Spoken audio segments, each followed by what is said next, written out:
Hola, bienvenidos al seminario taller de la didáctica de la matemática. Tengo el agrado de compartir un aporte sobre la estrategia magistral del interrogatorio. Somos el grupo número 5, conformado por los compañeros Felipe Chiliquinga, Rocío Díaz, Viviana Lara y Marco Andino. La estrategia didáctica magistral interrogatorio, descripción según Forrero del 2014, consiste en el uso de una serie de preguntas para obtener información, puntos de vista, opiniones, entre otros. En los tipos de interrogatorio, según Matos, tenemos el interrogatorio de fundamentación, que consiste en recordar conocimientos anteriores para la comprensión de temas nuevos. Por otro lado, el interrogatorio de diagnóstico consiste en diagnosticar deficiencias o vacíos del aprendizaje. También tenemos el interrogatorio de motivación, que consiste en despertar la atención y el interés de los estudiantes. El interrogatorio de reflexión o socrático, que consiste en guiar el razonamiento y la reflexión de los estudiantes. También el interrogatorio de revisión e integración, que consiste en el análisis cuidadoso de conocimientos para recapitular e integrarlos. Y por último, el interrogatorio de verificación, que consiste en comprobar el aprendizaje del alumno.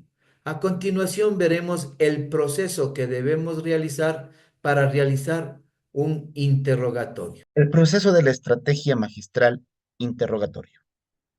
De acuerdo con la Furcat en 1983 y citado por Bastidas y otros en el 2024, esta estrategia magistral consta de dos fases, una primera fase de elaboración y una segunda fase de aplicación. Con respecto a la fase de elaboración, es importante definir de forma clara el tema del cual se va a recabar información, así como también seleccionar aspectos esenciales, aspectos específicos. Elaborar un banco de preguntas de acuerdo a la tipología del interrogatorio que se coordinará. En la fase 2 de aplicación, importante proporcionar instrucciones claras y precisas. Propiciar un clima favorable con un adecuado tono de voz, sinceridad, recordar que no estamos tomando un examen y que todas las contestaciones realizadas por los educandos son favorables y aportan al desarrollo del tema. Aplicar las preguntas de forma flexible y finalmente evaluar los resultados para que con esa información se pueda tomar una acertada toma de decisiones, así como también realizar la retroalimentación pertinente del tema desarrollado. Muchas gracias. Bienvenidos todos. Mi nombre es Viviana Lara y en esta ocasión quiero compartirles la ejemplificación de la estrategia didáctica de modalidad magistral llamada interrogatorio. Para esto, usaré la técnica de graficadores y me valdré de la herramienta llamada simulador de PET. Les comparto la pantalla. Aquí estamos visualizando la gráfica de una función cuadrática llamada parábola.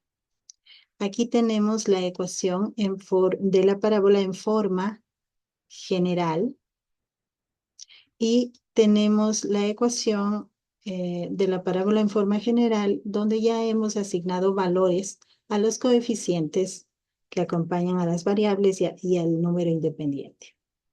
Entonces, solamente un poquito repasar que depende del signo del coeficiente que acompaña a x cuadrado para saber hacia dónde se abren las parábolas. Si el signo es positivo, las ramas de la parábola se abren hacia arriba. Si es negativo, las ramas de la parábola se abren hacia abajo. Para facilidad, vamos a dejarle abierto hacia arriba. Así también, si modificamos el coeficiente, la parábola va a tener su movimiento según el valor de x que utilicemos. Y recordar que el coeficiente c significa el corte de la parábola con el eje y.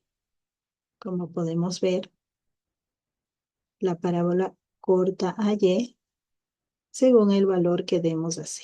Habiendo recordado esto, pues las preguntas que tengo para ustedes son, en esta parábola, con estos valores de coeficientes, ¿cuál es el vértice y cuáles son las coordenadas de este vértice?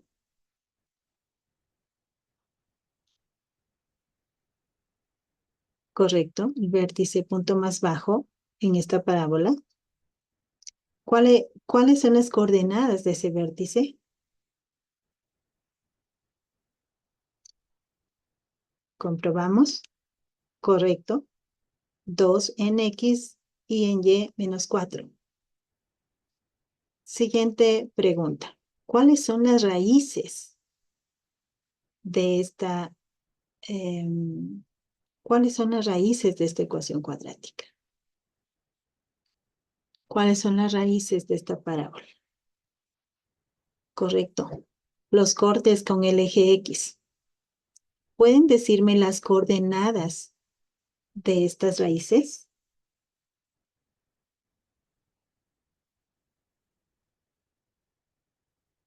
Verificamos. Correcto.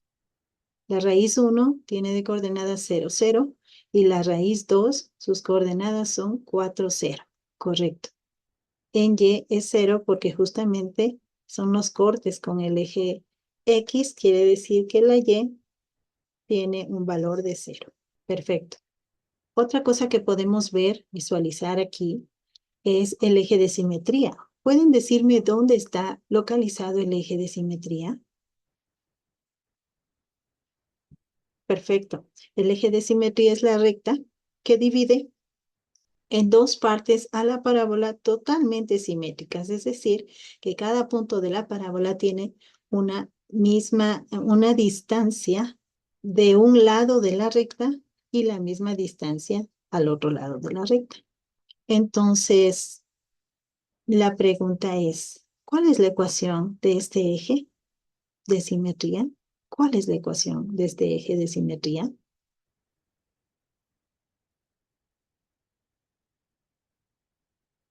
Correcto, es X igual a 2, puesto que para todos los valores de la parábola, el eje simétrico es igual a X igual a 2. Esta recta siempre es X igual a 2. Entonces, la ecuación de la parábola x cuadrado menos 4x, como habíamos definido, y la ecuación del eje de simetría x igual a 2. Podemos colocar todo lo que hemos encontrado y de esta manera hemos revisado un poco los elementos de la función cuadrática. Muchas gracias por la atención. En esta ocasión iniciaremos nuestra intervención sobre los objetivos y las sugerencias para la estrategia del interrogatorio. Objetivos. Recapitulación. Esto implica que seamos y demos un breve síntesis de lo estudiado en el tema que estamos dando. La reflexión nos va a permitir estimular la participación de los estudiantes a nuestras preguntas de interrogación. Con esta técnica, nosotros exploraremos conocimientos previos, experiencias de los estudiantes, sus opiniones y también nos daremos cuenta de sus capacidades. Y podremos finalmente verificar para ver si es que lo enseñado fue correctamente captado por los estudiantes. Entre las sugerencias tenemos las siguientes.